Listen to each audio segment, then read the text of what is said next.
Կրիստալային համով ջուր պատմական աղբյուրից։ Ասենք մեր այսօրվա թեմայի ամենահետաքրքիր մասին՝ նվիրատվություններ իմ քայլը հիմնադրամին։ Ուրեմն մինչև այդ Նիկոլ Փաշինյանը բերում էր նախկին նախագահի եղբոր օրինակներ 50-50, Թալանին 50%, հետները մտան, փող ուզին սրանից, կոռուպցիա, կաշառ, բան, չէ։ Հիմա լսեք։ 2018 թվին հիմնադրված հիմնադրամը նոր ստեղծված հիմնադրամ, որ առաջին անգամ ստեղծվել է վարչապետի կնոջ ղեկավարությամբ։ Հանգանակել է 272 միլիոն 500 հազար դրամ, 1 միլիոն դոլար եւ 1 միլիոն ռուբլի։ Միայն առաջի տարում Աննա Հակոբյանը տարբեր մարդկանցից արդեն թալանել է 1 միլիոն դոլար եւ 272 միլիոն 500 հազար դրամ։ Հələ սրա ամփորձ վաղտնա 2018 թվին է։ 2019 թվին այս հիմնադրամը ունեցել է իր հանգանակության ռեկորդային ցուցանիշները 756 միլիոն 600 հազար դրամ, 1 միլիոն 700 հազար դոլար, սա լրացուցիչ է նախորդի հետ կապ չունի, եւ 2 միլիոն 900 հազար ռուբլի։ Ես չեմ այնտեղ այլ վալյուտաներով եք ասենք շվեյցարական ֆրանկ եւ այլը, դրանց չեմ անդրադառնում։ Բայց սրանք միայն այսինքն 2 տարվա ընթացքում Աննա Հակոբյանը մասնավոր մարդկանցից կազմակերպությունից եւ արդեն շորթել է 2 միլիոն 700 հազար դոլար եւ մոտարապես 1 միլիարդ դրամ։ Ու ինչ է ստացվում, որ հաջորդ տարիներին այս հիմնադրամի նվիրատվությունների քանակը սկսում է կտրուկ նվազել։ Ասենք օրինակ 2020 թվականին հավաքել են ընդամենը 288 հազար դոլար, պատկերացնում եք նախորդ տարի հավաքել են 1 միլիոն 700 հազար դոլար, իսկ արդեն 2020-ին միանգամից կտրուկ իջնում է մոտարապես 300 հազար դոլար եւ 421 միլիոն դրամ։ 2021 թվականին ընդամենը 301 հազար դոլար եւ 1 միլիոն 900 հազար դրամ։ 2022-ին այս տարի արդեն կեսից անցել է տարվա։ Ընդամենը 5 միլիոն 259 հազար դրամ եւ 5000 դոլար, 5000 դոլար, պատկերացնում եք, այսինքն այն հիմնադրամը, որը 2019 թվականին շորթել է 1 միլիոն 700 հազար դոլար, 2022 թվականին ընդամենը 5000 դոլար, այս տարվա կեսն, ասեք եթե մյուս կեսն էլ հավաքեն եւս 5000, կլինի 10000 դոլար։ Ու եթե սա բերում ենք պատերազմի հետ ենք համեմատում, ստացվում է, որ պատերազմից հետո այս հիմնադրամին հանգանակություններով փող հավաքելը դառել է արդեն ոչ այնքան հետաքրքիր։ Սա իմ տրամաբանությամբ լինում է մենակ այն դեպքում, երբ որ հիմնադրամի ղեկավարը արդեն ունի այնքան շատ ստվերային միջոցներ, փողեր, որ արդեն հիմնադրամին օրինական մուծումներով 5000 դրամով, 1000 դոլարով, 2000 դոլարով դառնում է ոչ այնքան շատ գրավիչ, որովհետև ստե մի հատ ուրիշ պարադոքս է կա, որ այս հիմնադրամի հիմնական ծրագրերը սկսվում են 2021-2022 թվականին, բայց հանգանակություններ չկա։ Հարց առաջանում, սրանք այս իրաց ծրագրերը փողերով են իրականացնում։ Ասենք հիմա ես թվարկեմ ընդ 2020-ից պահին հիմնադրամի իր կայքում հայտարարել է 4 ինչ-որ մեծ ծրագրերի մասին, քվանտային եւ մեզոսկոպիկ ֆիզիկայի մագիստրոսական կրթական ծրագիր, սա մեկ, պատերազմի մասնակիցների մասնագիտական ներուժի բացահայտման ծրագիր, հորիզոններ դուալ կրթական ծրագիր եւ ներուժ Սփյուռքի ստարտափների ծրագիր։ 4 խոշոր ծրագիր են իրականացնում 2022 թվականին, երբ որ իրաց հանգանակած փողն է 5 միլիոն 259 հազար դրամ, հեսա կասեմ։ Այս 5 միլիոն 259 հազարից 5 միլիոնը մի հոգի է տվել, այն էլ անանուն, իմացաք։ 2021 թվականին իրենց հավաքած 301 հազար դոլար 301,235 դոլարից, այսինքն 301 հազարից, դոնորը 300 հազարը մի հոգի է տվել, այլ անանուն։ Հիմա գալիս եք, թե ովքեր են փող տվեց նրանց 2018 թվականից, ու շատի լսեք, էլի, սիրելի հայրենակիցներ։ Ուրեմն, մի ազնիվ մարդ կա, Սիրիահայ, որը որ մինչև իմ քայլը հիմնադրամին գումարներ վճարել է, շատ բարեգործական ծրագրեր է իրականացրել, նաև Փյունիկ հիմնադրամին է ժամանակին որպես դոնոր հանդիսացել, Լույս հիմնադրամին, եթե չեմ սխալվում, հայ առաքելական Սուրբ եկեղեցու խոսքը Գաբրիել Չեմբերջյանի մասին է, սփյուռքահայ գործարար, որը իսկապես շատ ազնիվ մարդ է։ Եվ այս մարդուն ներգրավել են նաև բնականաբար իմ քայլին, ոնց է ասեք, հնարավոր նրանք իմանան բարեգործ մարդ գոյություն ունի ու հանկարծ թողնեն նա հանկարծ փողը տանի տա ուրիշ հիմնադրամների։ Ու այս մարդուն բերել են իմ քայլը հիմնադրամի դաշտ եւ տարեկան $25,000 կանոնավոր եւ 2018 եւ 2019 եւ 2020-ին այս մարդը մուծել է իմ քայլը հիմնադրամին։ Արա Աբրահամյան 2018 թվականին $100,000, 2019 թվականին $200,000,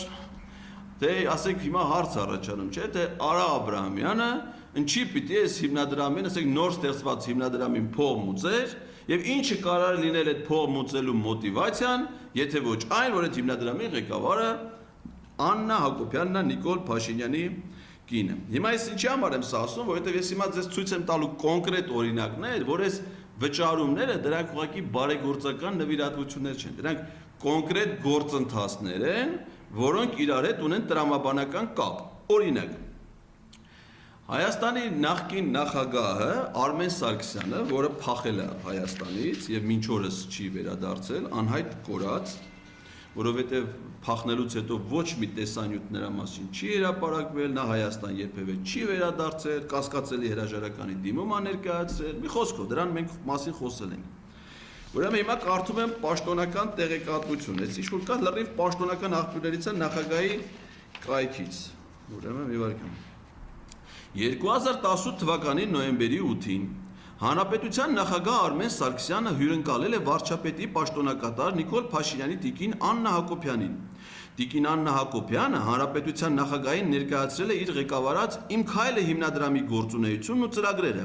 Զրուցակիցները խոսել են Երևան իմ սեր եւ «Իմ քայլը» հիմնադրամների համագործակցության հնարավորությունների մասին։ Այդ համատեքստում կարևորվել է Հանրապետության նախագահի տիկին Նունե Սարգսյանի եւ տիկին Աննա Հակոբյանի մասնակցությամբ սոցիալական, կրթական, մշակութային եւ բարեգործական տարբեր ծրագրերում, ինչպես նաեւ համատեղ նախագծերի իրականացման։ Ուրեմն Արմեն Սարգսյանը մինչև այս հանդիպումը եղել է Սերժ Սարգսյանի կողմից նշանակված դեսպան Միացյալ Թագավորությունում, Սարգսյանի առաջարկությամբ հանրապետական կուսակցության մեծամասնության կողմից ընտրվել է հանրապետության նախագահ եւ 2018 թվականի ապրիլին, եթե չեմ սխալվում, ստանձնել է նախագահի պաշտոնը։ Այսինքն եղել է Սերժ Սարգսյանի թիմի ներկայացուցիչ, նա դեսպան եղել նաև դրանից առաջ։ Հիմա բնականաբար սա Նիկոլ Փաշինյանի թիմակիցը չի։ Իսկ հիմա նայում ենք, թե ոնց են դառնում Նիկոլ Փաշինյանի թիմակից։ Նրանք, ովքեր նախկինում եղել են թիմակիցներ նախկին ռեժիմի, որը Նիկոլ Փաշինյանը եւ իր կողմնակիցները անում են կոռումպացված, հանցավոր նախկին ռեժիմ։ Հանդիպումը Արմեն Սարգսյանը, որի դեպ ասեմ ընտրվելու լեգիտիմություններ երկքաղաքացիության, միայն Հայաստանի քաղաքացի լինելու հանգամանքի հետ, նրա տեղեկանքը տենց էլ ոչ մեկը չի տեսել, պարզում է բացի Նիկոլ Փաշինյանի։ Արմեն Սարգսյանը հանդիպումը Նիկոլ Փաշինյանի տիկնոջ հետ, ընդդեմ որ ասեցի, կարդացի Երևան իմ սեր, դա ինքն է ստեղծել հիմնադրամը, որը հիմա նախագահ գնալուց հետո կարծեմ սառեցրել է գրեթե բոլոր ծրագրերը, այդ բարեգործական հիմնադրամ, այսինքն դա էլ իր քարոզչական նպատակ ունեցող հիմնադրամներից է։ Մեկ էլ այս հանդիպումից հետո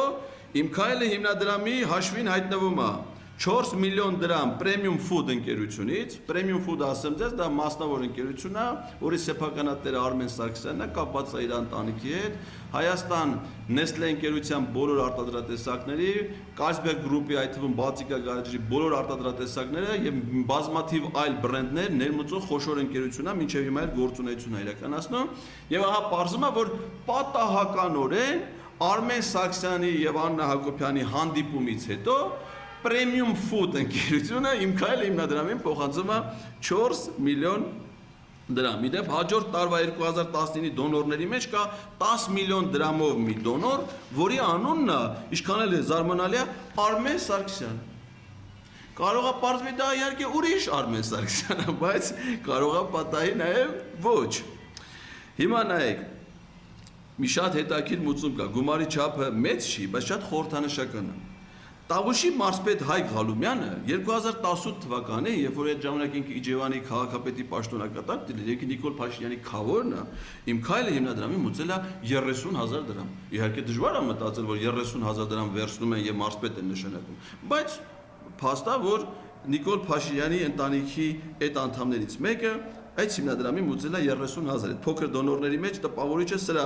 անուն ազգանունն էր, բայց ահա կա նաև մեծ դոնորներ, օրինակ Մեգա սպորտ ընկերություն 5,930,940 դրամ։ Ուրեմն ասեմ ձեզ, որ եթե մեգա բառով որևէ ընկերության անուն լսում եք, ասեք մեգա toys, մեգա սպորտ, մեգա food եւ այլն, ուրեմն իմացեք, որ դա շատ հնարավոր է, որ ուղիղ կապ ունի պետեկամուտների կոմիտեի նախկին նախագահ Գագիկ Խաչատրյանի անվան հետ։ Եվ պարզվում է, որ այդ մեգա սպորտ ընկերությունը, որը ասենց ամեն մի սպորտային համազգեստ վաճառելուց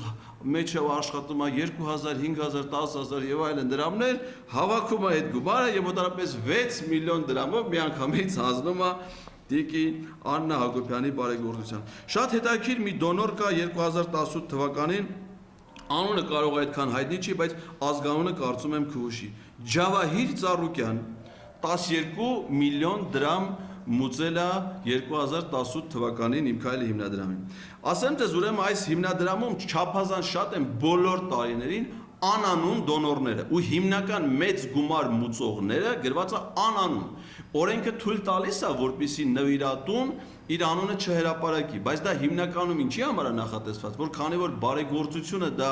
իսկապես հումանիստական գործունեություն է։ Կան մարդիկ, որոնք ուզում են զբաղվեն բարեգործությամբ, սակայն չշահարկվի իրենց անունը, որպեսզի ըստ էության լինի իրենց բարեգործական գործ։ Բայց սրանք օգտագործելով օրենքի այս դրույթը, իրենց հիմնական նվիրատուներին, որոնք կարող է պարզվի, իհարկե որ սրանք իշխանությունից վռնդվեն, այս հիմքերը կհանվի եւ իհարկե կպարզենք, թե ովքեր են այդ անանուն մեծածավալ նվիրատուները։ Բայց 2018 թվին նվիրատվությունների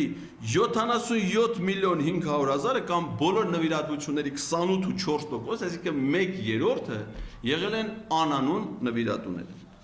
2019 թվականին այդ հիմնական փող աշխատելու շրջանն է սրանց, նվիրատուներն են, դե ասեցին, Գաբրիել Չեմբերջյան $25,000, Արա Աբրամյան $200,000, սկսում է բանկերը, Ամերիա բանկ 34 միլիոն 125,000 դրամ։ Հիշում եք, ես մի անգամ խոսել եմ անկանխիկ գործառնությունների այս օրենքը ընդունելու մասին, որ վստահություն էի հայտնել, իմ մոտ ներքին համոզմունք կա, որ սա անում են բանկերում գերշահույթներ առաջացնելու համար, որ հետո բանկերը դրանց այդ գերշահույթները սիրուն մեշոկների մեջ լցած տանում են, կարող է անում են, բայց որպեսզի այդ կարողայի հարցում մի քիչ ավելի վստահ լինենք, նայում ենք իմ քայլը բարեգործական հիմնադրամի դոնորներին, որտեղ բանկերի պակասություն պարզում է, որ չկա։ Ուրեմն Հայաստանի էլեկտրացանցեր 33 միլիոն 530,000 դրամ։ Իդեպ ասեմ, որ իմ քայլի դոնորների վերաբերյալ այդ օրվա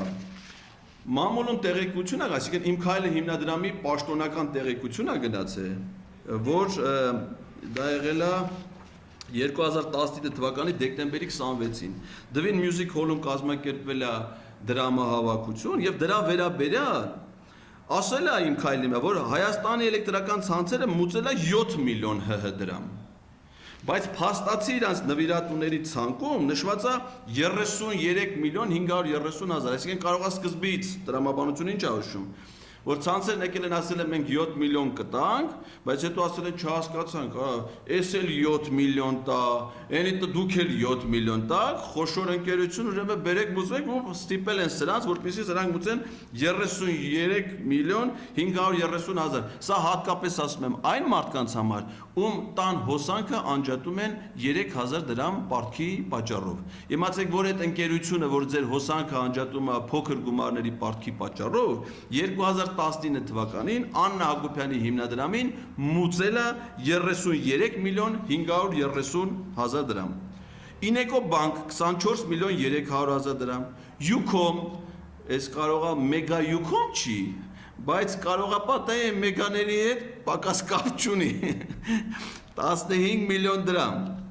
Վարդանյան ընտանիք, ենթադրում է, որ սա Grand Candy ընտանիքն է, 5 միլիոն դրամ։ Երևանի կոնյակի գործարան 2 միլիոն, Երևան գարեջուր 1 միլիոն 500 հազար, Մաքսոյլ, սա 1 միլիոն, Նոր Զովք 1 միլիոն 200 հազար, սրանց ուրեմն ռեկետը հասել է նաև Հայաստանում հավատարմագրված դեսպանությունների, Արաբական Միացյալ Էմիրությունների դեսպանատուն Երևանում $6000, Flash SP, Բարսեղ Բեգլարյան 5 միլիոն դրամ, Royal Armenia համատեղ ձեռնարկություն, ուշադրություն 25 միլիոն դրամ,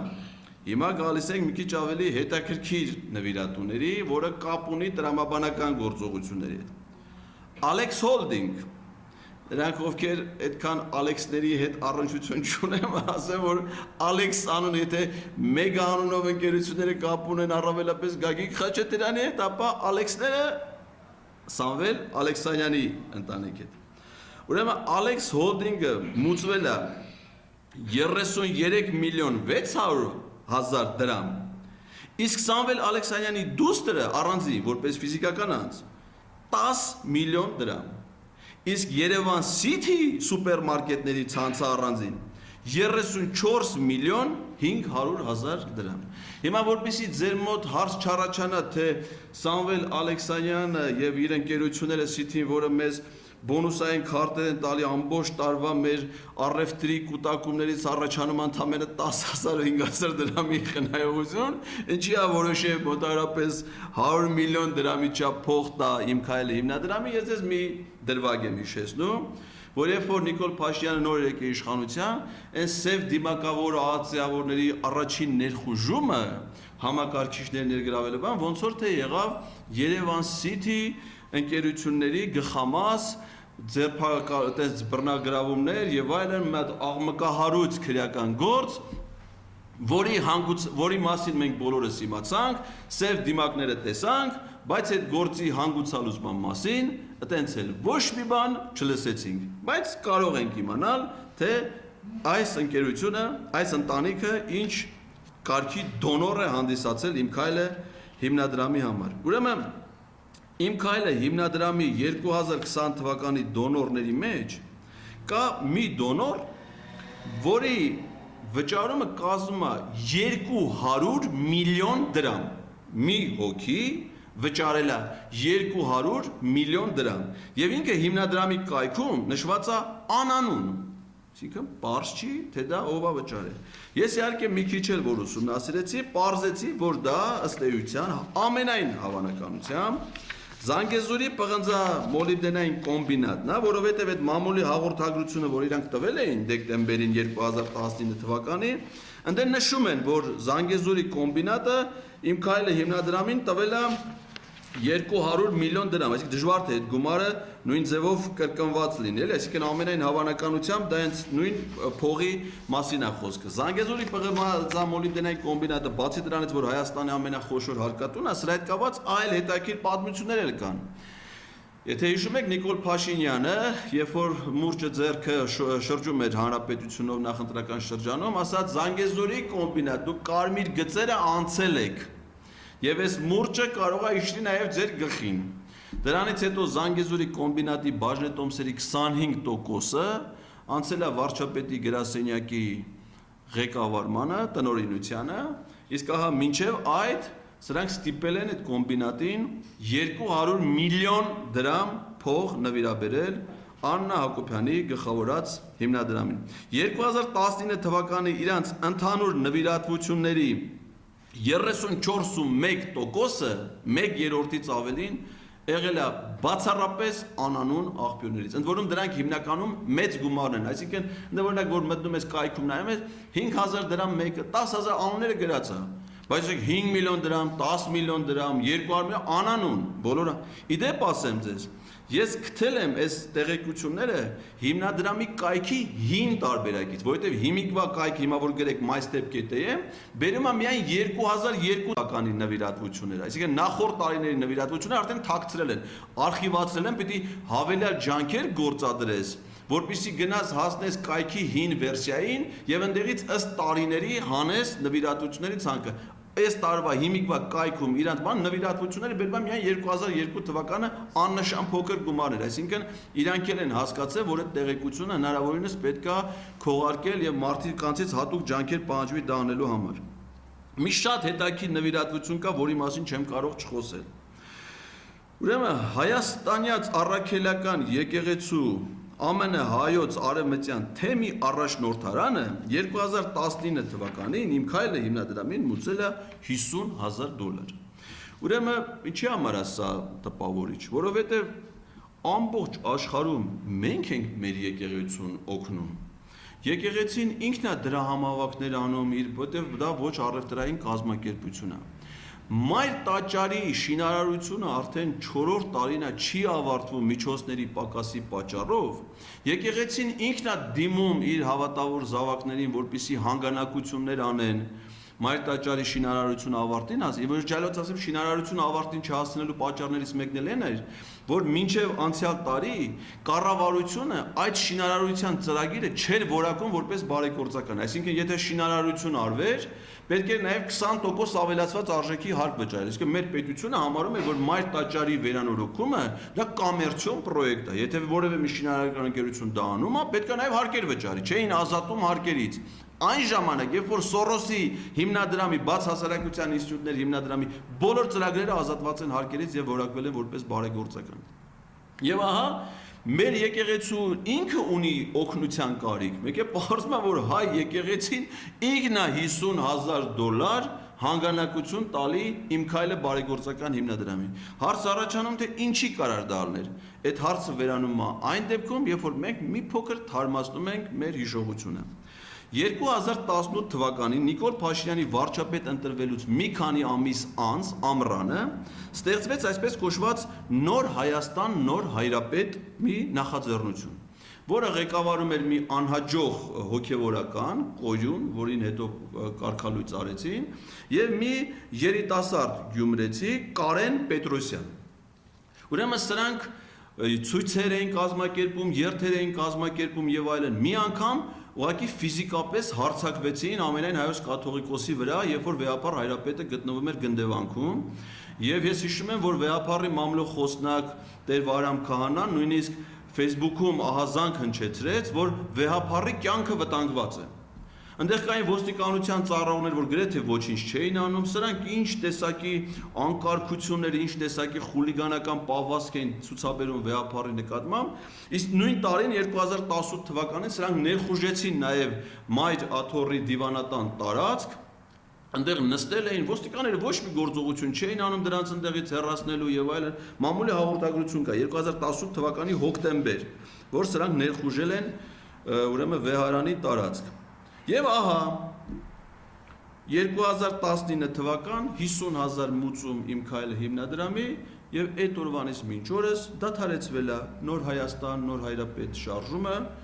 Տիգրան Պետրոսյանը նշանակարեն Պետրոսյանը նշանակվել է Հայաստանի պետական տնտեսագիտական համալսարանի Եղեգնաձորի Գյումրու մասնաճյուղի տնօրեն, ինչի ասեցի Եղեգնաձոր, որովհետեւ Եղեգնաձորի մասնաճյուղը փակել է տնտեսագիտական համալսարանի այս տարի։ Իսկ Գյումրու մասնաճյուղը, որը իր արդյունավետությամբ ավելի աչքի չէր ընկնում, քան Եղեգնաձորինը, ոչ միայն պահել են, այլ Կարեն Պետրոսյանի որպես պարգևատրում այս գործի մեջ արանքից դուրս գալու համար նշանակել են տնտեսագիտական համալսարանի մասնաճյուղի տնօրեն։ Ուրեմն սա լրատվություններ, հիմա գալիս են 2020 թվական։ Ուրեմն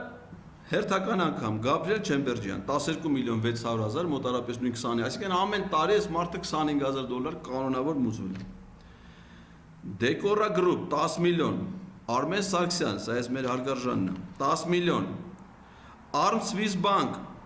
5,450,000, ուրեմն սրա հետ կապված է մի հիշատակում անեմ։ Այս բանկի սեփականատերը կամ հիմնական սեփականատերը Շվեյցարիայում ապրող հայտնի գործարար ազգությամբ հայ Վարդան Սելմաքեշն է, որի հետ Աննա Հակոբյանը հանդիպում ունեցել այս տարի Շվեյցարիա այցելության ժամանակ եւ մի լուսանկար է հրապարակի 2022 թվականի Շվեյցարիա մի ռեստորանից ու գրել է. Ցյուրիխում հասցրեցի տեսնվել մեր սիրելի հայրենակիցներից Վարդան Սելմաքեշի հետ։ Երկար եւ ծանր դադարից հետո խոսելու շատ նյութ ունեինք։ Այսինքն նշանակում է ենթադրում է, որ այս մարդը եղել է նաեւ նախորդ տարիների անանուն դոնորներից մեկը եւ հետո 4 միլիոն 500,000, 5 միլիոնի չափ մուծում, ու նորից 2022-ին ասում է 2020 թվից 22-ը ուր է սկորը, այ հարգելի միլիոնատեր։ Խնդրում եմ հայտնվի իմ քայլի հիմնադրամում եւ այլ տեղերում, որտեղ կասենք։ Ընդ որում այդ մարդը նաեւ բիզնես հետաքրություններ ունի Հայաստանում եւ առհասարակ բարեգործական ազնիվ գործունեությամբ զբաղվում։ SAS Group,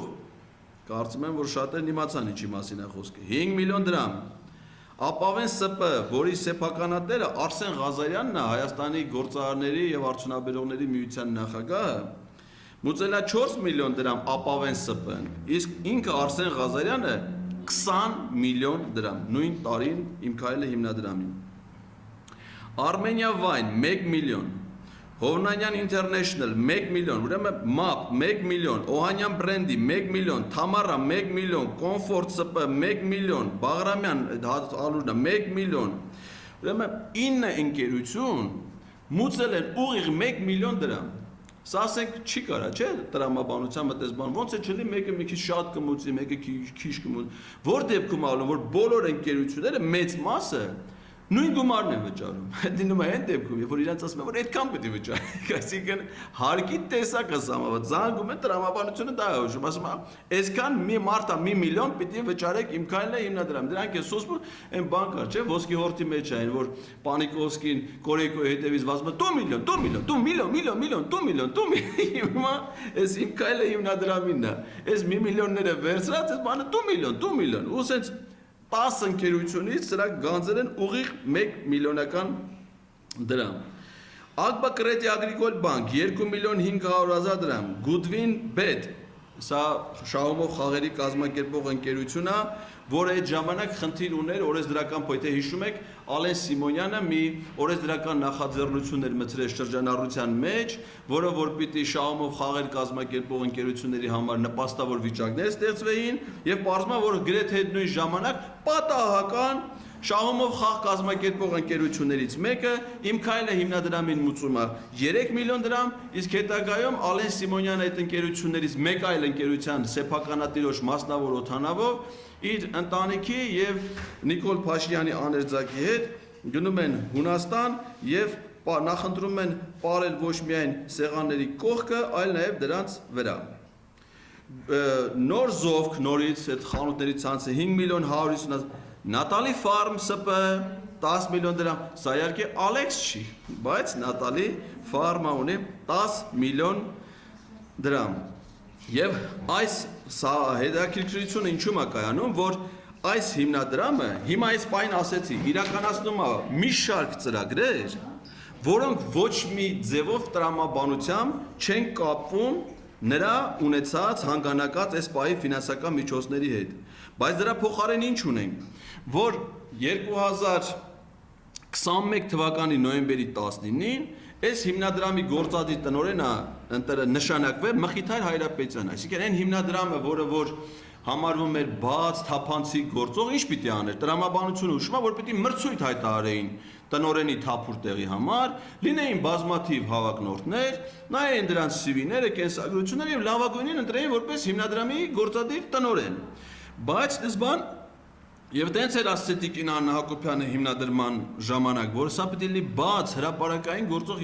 բայց պարզվում է հիմնադրամի գործադիր տնօրենը նշանակում իրենց քաղաքական թիմակցին, ով որ 2018 թվականին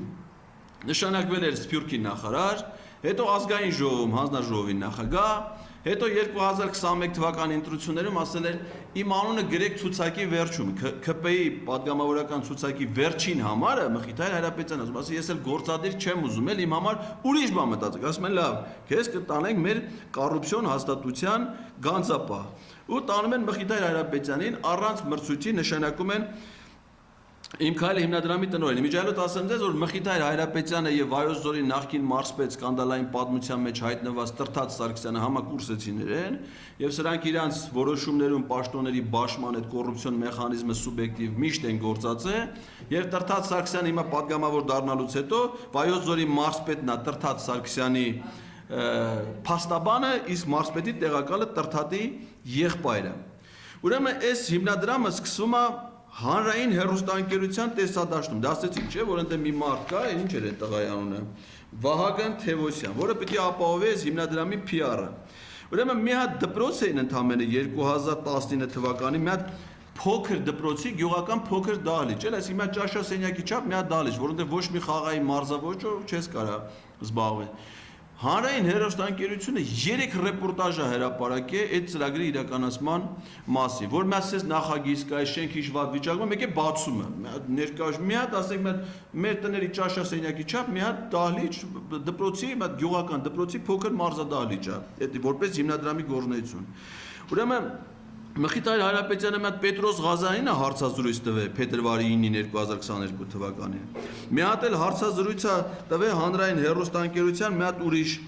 աշխատակցություն։ Ընդհանրապես իրանց Աստրիկ Սարգսյանը 2022 թվականի հունիսի 3-ին իրանց գործունեություն, այսինքն Հայաստան համահայկական հիմնադրամի մասին այնքան չեն խոսում, այդ չեմ ասում տասնյակ այլ հարյուրավոր բարեգործական հիմնադրամներ կա։ Դրանց մասին հանրայինով չեն խոսում, բայց սրանց ինտենսիվ առավոտից ցիրիկուն սրանց ռեկլամն են անում։ Իսկ մի հատ երևույթ կա, որ ընդհանրապես ֆանտաստիկայի ժանրից է։ Ուրեմն բարձր տեխնոլոգիական արդյունաբերության նախարարը նշանակվել մի հատ երիտասարդ այդ նախագահ Վահագն Խաչատուրյանի ընտրվելուց հետո մի հատ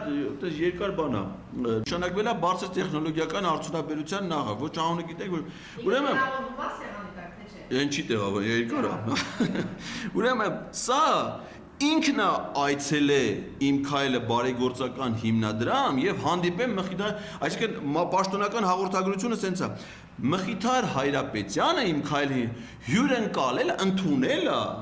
բարձր տեխնոլոգիական արդյունաբերության նախարարին եւ նրա տեղակալին եւ քննարկվել են հիմնադրամի եւ այդ պետական մարմնի գործունեությանը վերաբերող հարցեր։ Ուրեմն մի հատ հաղորդագրություն է կա, որ 2022 թվականի ապրիլի 4-ին իմ քայլը բարեգործական հիմնադրամը եւ ՀՀ աշխատանքի եւ սոցիալական հարցերի նախարարությունը կնքեցին համագործակցության հուշագիր, որի նպատակն է համատեղել կողմերի ջանքերը Շիրակի մարզում բնակվող 44-օրյա պատերազմի հետևանքով հաշմանդամություն ձեռք բերած զինվորների կարիքների գնահատման, մասնագիտական կողմնորոշման եւ զբաղվածության ապահովման աշխատանքներ իրականացնելու շուրջ։ Ուրեմն ես ինչի համար եմ ասում։ Այս բարձր տեխնոլոգիական նախարարություն, երբ որ որևէ նախարարություն հասարակական սեկտորի հետ համագործակցումը, լինի դա հասարակական կազմակերպություններ հիմնադրամ, դրա համար գոյություն ունի տրամաբանական ընթացակարգ։ Նախարարությունն ունում է իր սեփական ծրագրերը, որոնք պետք է արտացոլված լինեն տրվար տարվա պետական բյուջեում եւ իր ծրագրերի իրականացման համար հայտարարում է մրցույթ գործընկերների ընտրության, դրան պետք է հնարավորությունն ընդդիմեն բոլոր շահագրգիռ ՀԿ-ները, հիմնադրամները եւ այդ մրցույթի արդյունքում պետք է ընտրի լավագույնին, որը դառնա նախարարության գործընկեր պետական համատեղ ծրագիր իրականացնելու համար։ Բայց էդի գոյությունի բոլոր ՀԿ-ների եւ բոլոր նախարարությունների պայմաններում բացի իմ քայլը բարեգործական հիմնադրամից, որովհետեւ իմ քայլը հիմնադրամի պարագան նախարարն ինքն է ալնում գնում նորին գերազանցություն Մխիթար Հայրապետյանի մոտ եւ ասում է որ ես պատրաստ եմ կատարել քո բոլոր հանձնարարությունները դες շեֆուին ինչ է ասում դու դա ինձ ասա որ մենք դա իրականացնենք ու սենց բարձր տեխնոլոգիական նախարարության նաեւ մի հատ ինչ-որ ռազմական սպառազինությունների բանի հետ կապված փոխնախարարն էլ կոմիտեի ղեկավարն էլ գնաց է հանդիպե Մխիթար Հայրապետյանի հետ իմ քայլը հիմնադրամում Հիմա այս ամեն ինչի ամփոփումը սիրելի հայրենակիցներ, ինչի մասին է վկայում, որ այս մարդիկ ուղն ու ծուծով իրենց էությամբ թալանչիներ են եւ այդ թալանը կազմակերպում են ընտանեկան ողջ ներուժը օգտագործելով եւ ինստիտուցիոնալ եղանակով։ Ես վստահ եմ, որ Նիկոլ Փաշինյանին իշխանությունից վռնդելուց հետո բացահայտվելու են սրանց բոլոր կոռուպցիոն գործունեությունը, բոլոր դրվագները եւ սրանք ենթարկվելու են մեծ պատասխանատվության այս ռեկետը կազմակերպելու համար։ Եվ սա այն մարդիկ են, ովքեր իշխանությունը զավթել են, մեր ժողովրդի ականջին են լուլուները, լուլու ասելով ես նկատի չունեմ ազգային ժողովի իմ քայլը խմբակցության կոնկրետ падգամավորի, այլ որպես վայրահաչություն, իրենց վայրահաչություններով մարդկանց ականջները շոյել են կոռուպցիայի դեմ պայքարի իրենց վճռականությամբ, իրենց ծրագրերով, բոլոր տեսակի հովանավորությունների եւ այլն, ու եկել են իշխանության, ահա այս ապօրինություններով զբաղվելու համար։